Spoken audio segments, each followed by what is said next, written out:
കലിപ്പൻ മാഷിന്റെ ആമ്പൽപ്പൂവ്. രചനാ അവതരണം നന്ദുവച്ചു കൃഷ്ണ. ആമ്പൽ കൺഗ്രാറ്റ്സ്. ഞങ്ങൾ അറിഞ്ഞു താനിന്ന് പൊളിച്ചുവെന്ന്. അല്ലെങ്കിലും ആ അഹങ്കാരിക്ക് ഇത്രയൊന്നും കിട്ടിയാൽ പോരാ. അപ്പുറത്തെ ക്ലാസ്സിലെ അലീനയും മഹാദേവനുമാണ് ആദ്യം ഓടിവന്ന് കൺഗ്രാറ്റ്സ് പറഞ്ഞത്. പിന്നങ്ങോട്ട് അപ്പുറത്തെ ക്ലാസ്സെന്നോ ഇപ്പുറത്തെ ക്ലാസ്സെന്നോ കമ്പ്യൂട്ടർ സയൻസിന്റെ ബാച്ചെന്നോ വേർതിരിവില്ലാതെ എവിടെ നിന്നൊക്കെയോ കുട്ടികൾ ഓടിവന്ന് അവളെ അഭിനന്ദിച്ചിട്ട് പോയി. സത്യം പറഞ്ഞാൽ ആമ്പലിന് ഇതൊക്കെ കണ്ട് അത്ഭുതമാണ് തോന്നിയത്. എന്താ രമു ഇതൊക്കെ? കൂട്ടം കൂടി നിന്ന് കുട്ടികൾ അവരുടെ സന്തോഷം രേഖപ്പെടുത്തിയിട്ട് പോയതും രമ്യയ്ക്ക് നേരെ അവൾ തിരിഞ്ഞു. സന്തോഷം. ഓരോ തവണയും അവൾ വാക്കുകളാൽ അടിച്ചമർത്തിയ ഒരു കൂട്ടം കുട്ടികളുടെ സന്തോഷമാ നീ ഇപ്പോ കണ്ടത്. സാറയ്ക്ക് ഇത്രയും ശത്രുക്കളുണ്ടായിരുന്നോ ഈ സ്കൂളിൽ? ഉണ്ടോന്നോ? ഒരു സ്കൂളിലെ ഡിപ്പാർട്ട്മെന്റ് ഭേദമില്ലാതെ എല്ലാവർക്കും ഇഷ്ടമില്ലാത്ത ഒരു കുട്ടിയുടെ പേര് പറയാൻ പറഞ്ഞാൽ അതിൽ ഒരൊറ്റ പേരെ കാണൂ. ആ ഒരു പേര് സാറയുടെ ആവും. അതെന്താ ആസിയ അങ്ങനെ? അവൾക്ക് മാത്രമാണ് വലിയ പഠിത്തക്കാരി, ബാക്കി എല്ലാവരും പൂജ്യം എന്ന പോലെ അവളുടെ പുച്ഛവും ഭാവവും ഒക്കെ. എന്തായാലും ഇന്നത്തെ ദിവസം കൊണ്ടതെല്ലാം തീർന്നല്ലോ. ആമ്പലേ, ഒക്കേത്തിനും നീയാ കാരണം കേട്ടോ. നീ ഞങ്ങളുടെ മുത്താടി, മുത്ത്. പറയുന്നതിനൊപ്പം തന്നെ അവൻ ലാബിൽ നിന്നും ക്ലാസ്സിലോട്ട് ഡാൻസ് കളിച്ചുകൊണ്ട് പോവുകയാണ്. നീ ഇത്രയും നല്ല മാർക്ക് വാങ്ങിയത് കാര്യമായി. അല്ലെങ്കിൽ ആലോചിച്ചു നോക്കിയാമല്ലോ, നിന്റെ ഈ ചങ്കും കരളുമായ കൂട്ടുകാരി പാതി മുടി വടിച്ച് ഒരു ഭാഗത്തു മാത്രം പിന്നിയിട്ടുകൊണ്ടുവരുന്ന കാഴ്ച. എൻ്റള്ളോ. നൗഫി അവളെ കളിയാക്കാൻ കഴിഞ്ഞതും രമ്യ റെക്കോർഡിന്റെ പിൻഭാഗം വെച്ച് അവനെ തല്ലി ഓടിച്ചു. പിന്നെയും വരാന്തയിലൂടെ നടക്കുമ്പോൾ ആരൊക്കെയോ വന്ന് അഭിനന്ദിച്ചു പോകുമ്പോഴാണ് അവൾക്ക് മനസ്സിലാവുന്നത് ലാബിൽ നടന്നതൊക്കെ ഈ സമയം കൊണ്ട് സ്കൂളിലാകെ ഫ്ലാഷായിന്ന്. ഇവിടെയുള്ള എല്ലാവരും അറിഞ്ഞിട്ടുണ്ടെങ്കിൽ സ്റ്റാഫ് റൂമിൽ കാര്യം പടരാൻ അധികം നേരമൊന്നും വേണ്ട. ഇനിയിപ്പോൾ ടീച്ചേഴ്സ് വല്ലതും ചോദിച്ച് മാഷിനെ മുഷിപ്പിച്ചിട്ടുണ്ടാവോ? അതാകുമോ എന്നോടൊന്നും മിണ്ടാൻ പോലും നിൽക്കാതെ ദേഷ്യത്തോടെ ഇറങ്ങിപ്പോയത്? ആലോചിച്ച് പലതും കൂട്ടിയും കുറച്ചും അവൾ വെപ്രാളത്തോടെ ക്ലാസ് മുറിയിലേക്ക് ചെന്നു. അവിടെ എത്തുമ്പോൾ കാണുന്നത് ഡെസ്കിലേക്ക് തലവെച്ച് കിടക്കുന്ന സാറയാണ്. എപ്പോഴും തല ഉയർത്തിപ്പിടിച്ച് വളരെ കോൺഫിഡൻസ് ആയിട്ട് നടക്കുന്ന പെൺകുട്ടിയായവൾ ഇന്നിപ്പോ ഇങ്ങനെ. ആ കാഴ്ച നൽകുന്ന വേദന ചെറുതല്ല. പക്ഷെ അത് മനസ്സിലിട്ടുകൊണ്ട് താൻ അടുത്തേക്ക് ചെന്നാൽ പോലും പെണ്ണ് എന്തെങ്കിലുമൊക്കെ വിളിച്ചു പറഞ്ഞു കളയും. അല്ലെങ്കിൽ വിവരവും വെളിച്ചപ്പാടും ഒരുമിച്ച് കൊണ്ട് നടക്കുന്നവളാ. വെറുതെ എന്തിനാ ഇപ്പൊ നമ്മളായിട്ട് കൊണ്ടുപോയി വിഷയം ഇട്ടുകൊടുക്കുന്നത്? അവളെ അത്രയും തിക്കുമുട്ടി ആശ്വസിപ്പിക്കാൻ പോയവൾ മനസ്സിന്റെ വിലക്കലിൽ എന്തായാലും ഇരുന്നിടത്ത് തന്നെ വന്നിരുന്നു. പിന്നെയുള്ള പീരീഡിലെ ക്ലാസ്സിലും ചർച്ചാ വിഷയം ഇത് മാത്രമായിരുന്നു. നാളെയും ടീച്ചറിനെ കൊണ്ട് പായസം ഉണ്ടാക്കിക്കാനുള്ള എല്ലാം നമുക്ക് ഇന്നേ ചെയ്തു വെക്കണം. കഴിഞ്ഞ തവണ അടപ്രഥമനും ബ്രഹ്മസലി അല്ലായിരുന്നോ? അതുകൊണ്ട് ഇത്തവണ കടലപ്പായസം മതിയെന്ന് പറഞ്ഞാൽ മതി. കുറെ ആയി കുടിച്ചിട്ട്. സൈക്കിൾ ചെമ്മൺ പാതയിൽ വിരിച്ചിട്ടിരിക്കുന്ന കൂർത്ത കല്ലിനിടയിലൂടെ വേഗത്തിൽ ഓടിക്കെ തിരിഞ്ഞു നിന്നുകൊണ്ടാണ് ഓരോ അഭിപ്രായ പ്രകടനവും. എന്തായാലും ഇന്നത്തെ കാര്യം കേൾക്കുമ്പോൾ ടീച്ചറിനും മാഷിനും നല്ല സന്തോഷാവും അല്ലേ? പിന്നെ ആവാതിരിക്കുമോ? അങ്ങനെ ആവാതിരിക്കണമെങ്കിൽ അത് നമ്മുടെ മാതാ ആമ്പൽ ദേവിയാകണം. അല്ലാതെ വേറെ ആരെ കൊണ്ടും പറ്റില്ല. പെണ്ണിനെ നോക്കി ചൊടിച്ചുകൊണ്ട് രമ്യ ബാക്കി പറയാതെ നിർത്തി. എല്ലാരെ കൊണ്ടും പറ്റും. ഇത്തിരി മനുഷ്യത്വം ഉണ്ടായാ മതി. അങ്ങടും ഇങ്ങടും കളിയാക്കിയിട്ട് തനിക്കിട്ട് കൊട്ടുന്ന രമ്യ ഒന്ന് ഇരുത്തി പറഞ്ഞുകൊണ്ട് ആമ്പൽ മുഖം കയറ്റിപ്പിടിച്ച് പിന്നാലെ നടന്നു. ഇങ്ങനെ പിണങ്ങല്ലേടി. ഞങ്ങൾക്ക് മൂന്നുപേർക്കും ഒരുപോലെ ട്രോളാനും കളിയാക്കാനും നീ മാത്രമല്ലേ ഉള്ളൂ. അത് മനസ്സിലാക്കാതെ നീ എന്തിനാ ഇങ്ങനെ ഇടയ്ക്കിടയ്ക്ക് പിണങ്ങുന്ന പെണ്ണെ? അവളുടെ കവിളിൽ വലിച്ചുവിട്ട ആസി ചിരിച്ചതും പെണ്ണ് കുറച്ചും കൂടി കവിള് കുറിപ്പിച്ചു വെച്ചതുകൊണ്ട് ധൃതിയിൽ നടന്നു. എന്റെ മഹാദേവ, ഒരു വട്ടം ഫിസിക്സിൽ ഫസ്റ്റ് ആയെന്ന് കണ്ടപ്പോൾ ഇത്രയും ജാട. അപ്പൊ പിന്നെ സ്ഥിരമായിട്ട് ഫസ്റ്റ് കിട്ടിയാലുള്ള അവസ്ഥ നമ്മളെയൊക്കെ അറിയോ ആവോ? പിന്നിൽ നിന്ന് വീണ്ടും വീണ്ടും കളിയാക്കൽ കേൾക്കുമ്പോഴും വാശി പിടിച്ച് നടന്നു എന്ന് പറഞ്ഞവളുടെ മുഖത്ത് നിറയെ പുഞ്ചിരിയായിരുന്നു.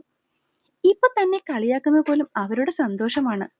ആ സന്തോഷം ഓർക്കുമ്പോഴാണ് തന്നെ ഒന്ന് നോക്കാതെ പോലും ചെയ്യാതെ മുറിയിൽ നിന്ന് ഇറങ്ങിപ്പോയവനെ പറ്റി ആലോചിക്കുന്നത്. എന്തിനാവോ കെടുമ്പിച്ചു പോയേക്കുന്നേ? വീട്ടിൽ ചെല്ലുമ്പോഴെങ്കിലും ഒന്ന് കണ്ടാൽ മതിയായിരുന്നു. എന്നിട്ട് കാര്യം തിരക്കാം. എന്തായാലും ഗണേശ, ദേഷ്യമൊന്നും ആ മനസ്സിൽ കയറി പറ്റാഞ്ഞാൽ മതിയായിരുന്നു.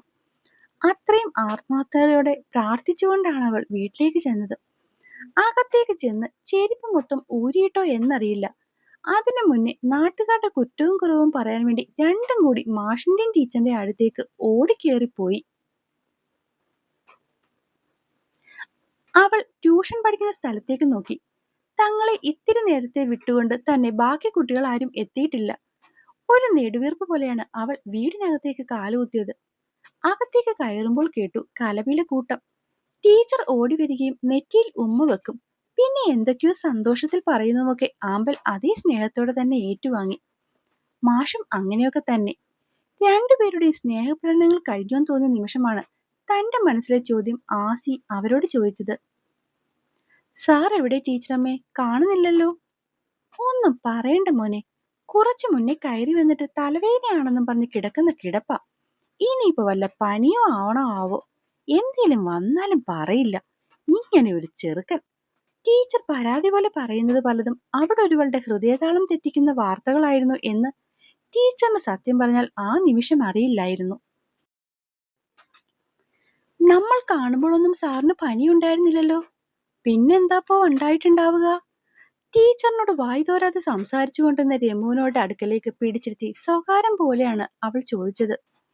അതിപ്പോ ഒരാൾക്ക് പനി വരും മുന്നേ അടുത്ത് നിൽക്കുന്ന എല്ലാവരോടും വന്ന് പനി പറയുമോ? ദേ, ഞാൻ ആൾക്ക് പനി കൊടുക്കാൻ പോകാ, നിങ്ങളൊക്കെ എന്നെ വെടിപ്പായി കണ്ടോളൂ എന്ന്. ഇത്തിരി കളിയാക്കിക്കൊണ്ടുള്ള മറു ചോദ്യത്തിൽ ആമ്പലിന് ചൊടിപ്പാണ് ഉണ്ടായത്. പിന്നെ മുന്നിൽ നിൽക്കുന്ന വായ്പോയ കോടാലിയാണ്. എന്താ എവിടെയാ പറയുക എന്ന് ഒരു നിശ്ചയില്ല. അതുകൊണ്ട് തന്നെ ഉള്ളിൽ പൊങ്ങി വന്ന ദേഷ്യത്തെ ആമ്പല് പിണക്കം കൊണ്ട് മൂടി. അപ്പോഴും അവരെല്ലാരും കൂടി നല്ല സംസാരത്തിലാണ്. അവൾ കാണുന്നെങ്കിൽ ഇരുന്നിടത്താണെങ്കിൽ ഇരിപ്പുറയ്ക്കൊന്നുമില്ല. എങ്ങനെയും സാറിനെ ഒന്ന് കാണണം. എന്താ ഇപ്പൊ പനിയുണ്ടായെന്നറിയണം. അതൊന്നും അറിയും വരെ ഒരു മനസ്സമാധാനം ഉണ്ടാവുകയില്ല. പക്ഷേങ്കിൽ ഇപ്പോ അതിനാണിപ്പോൾ തരമില്ലാതെയായിരിക്കുന്നത്. സാധാരണ ഇങ്ങനെ എന്തെങ്കിലും കാര്യം കേൾക്കുമ്പോൾ സാർ എവിടെ കാണട്ടെ എന്നൊക്കെ പറഞ്ഞ് തുടിച്ചുകൊണ്ട് ഓടുന്നവന്മാരാണ്. അവന്മാരാണ് ഇന്നിപ്പോ കാര്യമായിട്ട് ശർക്കര നുറുക്കാക്കി ടീച്ചറിന് കൊടുക്കാൻ വേണ്ടി ഉത്സാഹിച്ച് നടക്കുന്നത്. സാറിനെ ഒന്ന് കാണാൻ എന്താ ചെയ്യുക? ആലോചിച്ചിട്ട് ഒരെത്തും പിടിയും ഇല്ലാതെ ആമ്പലു പാതകത്തിലേക്ക് തന്നെ ചാരി നിന്നു. ഡി! കൈത്തുടിയിൽ നല്ല ഒരെണ്ണം വെച്ച് കിട്ടുമ്പോഴാണ് രമ്യ വിളിച്ചത്. കിട്ടിയടിക്ക് ഇത്തിരി ആയമുള്ളത് കൊണ്ട് തന്നെ അവൾക്ക് നല്ലോണം നോവുകയും ചെയ്തു. എന്താടി, എന്തിനപ്പോ നീ എന്നെ തല്ലിയേ? അവൾ തല്ലിയിടം നല്ലോണം ഒഴിഞ്ഞുകൊണ്ട് ചോദിക്കുമ്പോൾ വേദനയിൽ ആ കണ്ണു നിറഞ്ഞു തുടങ്ങിയിരുന്നു. ആമ്പലൂട്ടി ഇവിടൊന്നും ഇല്ലേ? കൂട്ടുകാർക്കിടയിലേക്ക് വന്ന് നിന്നുകൊണ്ട് ടീച്ചർ ചോദിക്കുമ്പോൾ ആമ്പലു പെട്ടെന്ന് കണ്ണു തുടച്ചു. എന്തു പറ്റി? വയ്യേ മോളെ? ടീച്ചർ പെട്ടെന്ന് അവളെ തനിക്ക് നേരെ തിരിച്ചു നിർത്തി. ഒന്നുമില്ല ടീച്ചറെ, എന്തോ പൊടി വീണപ്പോൾ അവള് കണ്ണു തിരുമിയതാ. അപ്പോൾ നാവിൽ തോന്നിയ കള്ളം വിളിച്ചു പറഞ്ഞുകൊണ്ട് രമ്യ ചിരിക്കുമ്പോൾ ടീച്ചറിന്റെ നോട്ടം ആമ്പലിന്റെ മുഖത്ത് തന്നെ ആയിരുന്നു. അവളും അതിനു തല കുലുക്കിയതോടെ ആ പ്രശ്നം അങ്ങനെ അങ്ങ് കഴിഞ്ഞു. അടുത്തു തന്നെ ടീച്ചർ എന്തോ ആമ്പലിനോട് ചോദിക്കാൻ നിന്ന നേരത്താണ് ആസിയും നൗഫിയും കൂടി ടീച്ചറിനെ അവർക്കടുത്തേക്ക് വിളിക്കുന്നത്. ടീച്ചർ അവിടെ നിന്ന് പോയെന്ന് കണ്ടതും രമ്യ അതുവരെ അണിഞ്ഞ് ചിരി മാറ്റിപ്പിടിച്ച് ആമ്പലിനെ നോക്കി മുഖം കടുപ്പിച്ചു. നീ ഇത് എവിടെയാ ആമ്പലു? വന്ന നേരം മുതൽ ടീച്ചർ 1000 കാര്യങ്ങൾ നിന്നോട് ചോദിക്കുന്നുണ്ട്. പക്ഷെ നീ എന്തേലും ഒരു വാക്ക് മിണ്ടണമല്ലോ.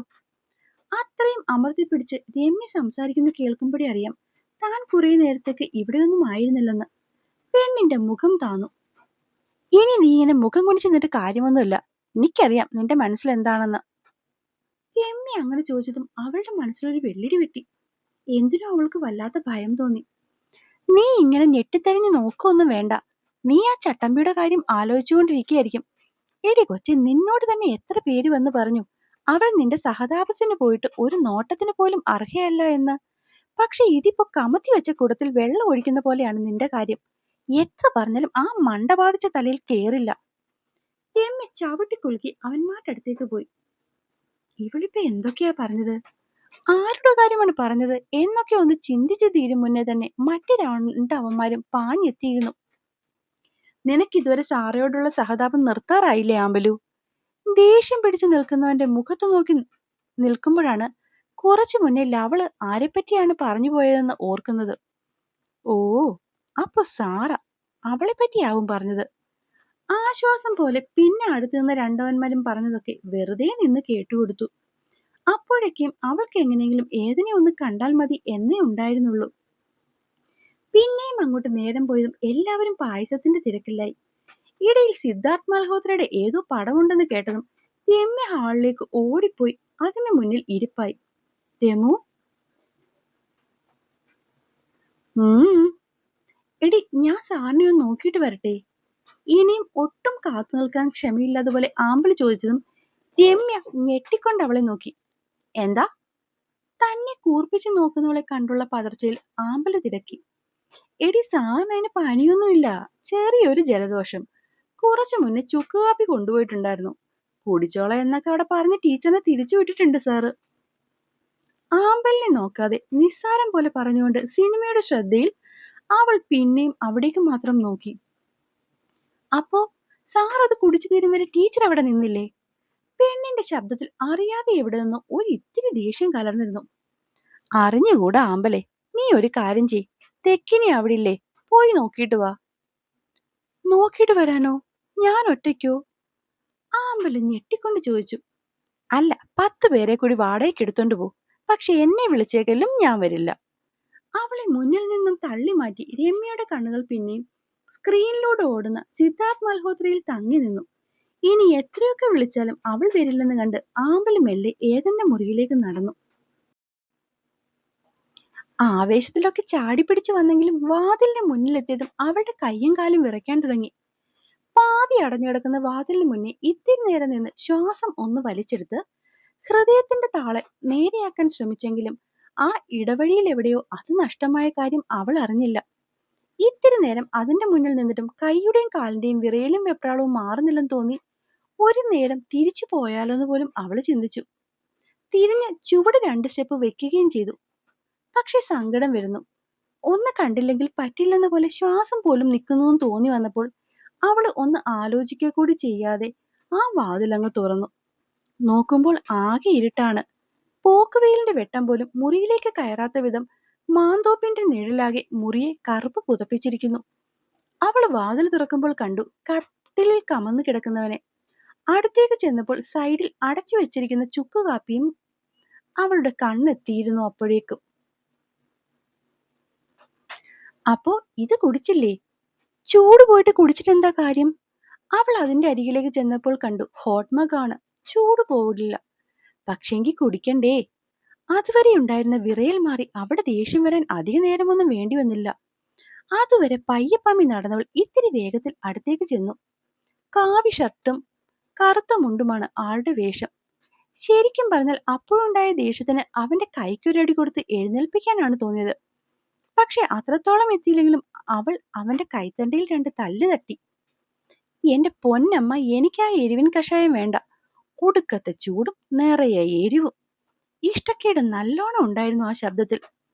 എന്താപ്പോ വേണ്ടാത്തെ? പനി മാറണ്ടേ? നല്ലോണം ദേഷ്യം പിടിച്ചുള്ള ചോദ്യമായിരുന്നെങ്കിലും പയ്യെ പതുങ്ങിയ ശബ്ദം അവനെ നല്ലോണം ഞെട്ടിച്ചു. ആ ഞെട്ടലോടെ തന്നെയാണ് അവൻ തിരിഞ്ഞതും തൊട്ടടുത്ത് നിൽക്കുന്ന ആളെ തിരിച്ചറിഞ്ഞതും. അമലു, നീയോ? പിടഞ്ഞെഴുന്നേറ്റവന്റെ കണ്ണുകൾ അവളെയും മറികടന്ന് പിന്നിലേക്ക് പോയി. ഒപ്പം ആരുമില്ലാതെ ഇവൾ. ചിന്തയോടെ തന്നെ ഒരിക്കൽ കൂടി പിന്നിലേക്ക് നോക്കി. അമലു, എന്താടി? കാട്ടിൽ നിന്നും ചാടി എഴുന്നേറ്റവന്റെ ശബ്ദത്തിൽ അപ്പോഴും പതറിച്ച മാറിയിരുന്നില്ല. ഇതെന്താ കുടിക്കാഞ്ഞേ? പനി മാറണ്ടേ? ചുക്ക് കാപ്പിയുടെ ഗ്ലാസ്സിലേക്ക് നോക്കി നല്ലോണം ദേഷ്യം പിടിച്ചായിരുന്നു ആ ചോദ്യം. എന്നാൽ ആ നിമിഷം അവളുടെ ചോദ്യത്തിനുമപ്പുറം അവളുടെ മുഖത്ത് വിരിയുന്ന ഭാവങ്ങളിൽ കണ്ണും നട്ട് നിൽക്കുകയായിരുന്നു ഏതൻ. ഉണ്ട കണ്ണുകൾ ഉരുട്ടി ചൂണ്ടുവിരൽ കപ്പിലേക്ക് ചൂണ്ടിയുള്ള ആ ചോദ്യം കാണുമ്പോൾ തന്നെ അറിയാം പെണ്ണ് നല്ലോണം ദേഷ്യത്തിലാണെന്ന്. പക്ഷെങ്കിൽ അപ്പോഴും അവൻ ആ രൂപത്തിൽ കാണുന്ന ഓവനത്തം നോക്കി നിൽക്കുന്നതിലായിരുന്നു ശ്രദ്ധ മുഴുവനും. ഞാൻ ചോദിക്കുന്നത് സാർ കേൾക്കണില്ലേ? അടുത്ത ചോദ്യം ഇത്തിരി കടുപ്പിച്ച് ചോദിച്ചതും ഏതൻ ഒന്ന് ഞെട്ടി. എനിക്കത് ഇഷ്ടമല്ല അമലു. കാവ്യമുണ്ട് ഒതുക്കി പിടിച്ചവൻ കട്ടിലേക്ക് തന്നെ ചേർന്നിരുന്നു. അതെന്താ ഇഷ്ടമല്ലാത്തെ? ചോദ്യം പിന്നെയും എത്തി. അത് പിന്നെ ആ സാധനത്തിന് ഭയങ്കര ചൂടും ആവശ്യമില്ലാത്ത കുറെ എരിവുമാണ്. മുഖമൊക്കെ ചുക്കി ചുളിച്ച് ഇഷ്ടമില്ലാത്ത അവന്റെ ഭാവം പെണ്ണിന് തെല്ലൊന്ന് ചിരിപ്പിക്കാതിരുന്നില്ല. അതിനുള്ളിൽ ശർക്കര ഇട്ടിട്ടുണ്ടല്ലോ, അപ്പൊ അധികമൊന്നും ഇരിക്കില്ല. മൂക്ക് പൊത്തിപ്പിടിച്ച് ടപ്പേന്ന് പറഞ്ഞങ്ങ് കുടിച്ചാൽ മതി. ഒട്ടും ഇരിക്കില്ല, സത്യം. കുഞ്ഞു ചുണ്ടുകൾ മെല്ലെ ചലിപ്പിച്ച് കണ്ണൊക്കെ വിടർത്തി കൈയൊക്കെ വെച്ചാണ് സംസാരം. പൂവ് എനിക്കല്ലേ ഇരിക്കുക, നിനക്കല്ലല്ലോ. അവന്റെ മുഖം നല്ലോണം കോടി. ഇല്ലെന്നേ. പെണ്ണ് കാപ്പിയും കയ്യിലെടുത്തുകൊണ്ട് അവൻ അരികിലേക്ക് ചേർന്ന് നിന്നു. എങ്കിൽ പിന്നെ നീ ആദ്യം കുടിച്ചേ, എരിവില്ലെങ്കിൽ ഞാൻ കുടിച്ചോളാം. ഞാൻ കുടിച്ചിട്ടോ? അവളുടെ ശബ്ദം പോലും വിറച്ചുപോയി. ആ, നീ കുടിച്ചിട്ട് തന്നെ. അമലു, ഞാനത് കുടിക്കണമെങ്കിൽ നീ കുടിച്ചു നോക്കി എരിവില്ലെന്ന് എനിക്ക് ബോധ്യപ്പെട്ടാലേ ഉള്ളൂ, അല്ലെങ്കിൽ അതവിടെ ഇരുന്നു പോകത്തേയുള്ളൂ. വാശി പോലെ പറഞ്ഞവൻ അതുവരെ താഴേക്ക് തൂക്കിയിട്ടിരുന്ന കാലുകൂടി മുകളിലേക്ക് വെച്ച് ചമ്മണപ്പൊട്ട് കെട്ടിയിരുന്നു. ഇത് വാശിയാട്ടോ. പെണ്ണ് പരാതി പോലെ ചിണുങ്ങി. ഇത്തിരി വാശിയാണെന്ന് കൂട്ടിക്കോ, നിനക്ക് പറ്റുമെങ്കിൽ മതി. പറയുന്നതിനൊപ്പം തന്നെ അവൻ മുഖം അവൾക്ക് എതിർവശത്തേക്ക് തിരിച്ചു വെച്ചു. രണ്ട് കൈയും നെഞ്ചിൽ കെട്ടി കട്ടിലിന്റെ കാലിന്റെ പടിയിൽ ചാരിയിരിക്കുന്നവന് കുറച്ചു മുന്നേ വാശിയായിരുന്നെങ്കിൽ ഇപ്പോഴത് പിണക്കമായി. ആമ്പലിന് അവന്റെ ആ പിണക്കം കൃത്യമായി ബോധ്യപ്പെടുകയും ചെയ്തു. സർ പ്ലീസ്, അവൾ ഒരിക്കൽ കൂടി പറഞ്ഞെങ്കിലും ആ വശത്തേക്ക് വെച്ച മുഖം ഈ ഭാഗത്തേക്ക് തിരിഞ്ഞതേയില്ല. ഞാൻ കുടിച്ചാൽ ബാക്കി കുടിക്കുമെന്ന് ഉറപ്പല്ലേ? കയ്യിലിരുന്ന ഹോട്ട് മഗിന്റെ മൂടി തുറന്ന് ആവിയുടെ നേർത്ത ചുരുളിലേക്കും ഒപ്പം മുന്നിലെ വാശിച്ചെക്കനെ മാറി മാറി നോക്കിയവൾ ചോദിച്ചു. പറയ്, കുടിക്കുമോ? എങ്കിലും ഞാൻ കുടിക്കാം. ഒരു നിമിഷം പോലും ആലോചിക്കാതെ മറുപടി അവിടെ നിന്നും എത്തി. അത് കേട്ടതും ഇനി അവനെ ഒന്നും പറഞ്ഞ് തിരിക്കാൻ കഴിയില്ലെന്ന പോലെ അവൾ അത് ചുണ്ടോടടുപ്പിച്ചു. മെല്ലെ, ചൂടുണ്ട്. വെപ്രാളത്തിൽ അവൻ കയറി പറഞ്ഞതും അവൾ അതിൽ നിന്നും ആദ്യത്തെ സിപ്പെടുത്തു. ചൂടും എരിവും വായാകെ പുകയുന്ന പോലെ തോന്നി അവൾക്ക്. എന്തേ, നാക്ക് പൊള്ളിയോ? ഞാൻ പറഞ്ഞതല്ലേ വേണ്ടാന്ന്. അവൾക്ക് എന്തെങ്കിലും പറ്റിയോ എന്നുള്ള ദേഷ്യത്തിലും വിഷമത്തിലും അവന്റെ ശബ്ദം അല്പം ഉയർന്നതും പെണ്ണ് ആ ചുണ്ട് തന്റെ ഇടം കൈയാലെ പൊത്തിപ്പിടിച്ചു. എനിക്ക് കുഴപ്പമൊന്നുമില്ല, ദേ ഞാൻ കുടിച്ചു. ഇനി സാറ് ബാക്കി വേഗം കുടിച്ചേ, അതും ചൂട് പോകും മുന്നേ. പെണ്ണ് ഇത്തിരി കർക്കശമായി പറഞ്ഞതും അവന്റെ മുഖം പിന്നെയും പഴയ പോലെയായി. എനിക്ക് വേണ്ട. വേണ്ടേ? അപ്പൊ എന്നെ എന്തിനാ പറ്റിച്ചേ? അവന്റെ നിഷേധം കണ്ട് അവളുടെ ശബ്ദമങ്ങ് മാറി. ആ കണ്ണുകൾ പിണക്കത്തോടെ നിറയുന്നു എന്ന് കണ്ടതും ഏതൻ ഒരു നിമിഷം പോലും കാക്കാതെ അത് വാങ്ങി കുടിച്ചു തുടങ്ങി. മെല്ലെ, ചൂടാ. ആ കണ്ണുകൾ തന്റെ നോട്ടം മാറ്റാതെ അവനത് കുടിക്കുന്ന കണ്ടതും പെണ്ണത് തട്ടിപ്പറിച്ചു വാങ്ങി. പാതിയിൽ കൂടുതൽ അവൻ കുടിച്ചിരുന്നെങ്കിലും മിച്ചമുള്ളത് അവളുടെ കയ്യിലേക്കാണ് വീണത്. ആ, അമലു! അത് കണ്ടതും ചെക്കൻ അവളുടെ കയ്യിലേക്ക് തുറച്ചു നോക്കി. അപ്പോൾ എന്നെ കേൾക്കുകയും വായിക്കുകയും ചെയ്യുന്ന എൻ്റെ കൂട്ടുകാരൊക്കെ കഥ ഇഷ്ടമാകുന്നുണ്ടെങ്കിൽ സബ്സ്ക്രൈബ് ചെയ്യാൻ മറക്കല്ലേ. അങ്ങനെ ചെയ്താലേ അടുത്ത ഭാഗം വേഗത്തിൽ കിട്ടുള്ളൂ. അപ്പോൾ എല്ലാവരും സബ്സ്ക്രൈബ് ചെയ്യണേ. നന്ദി.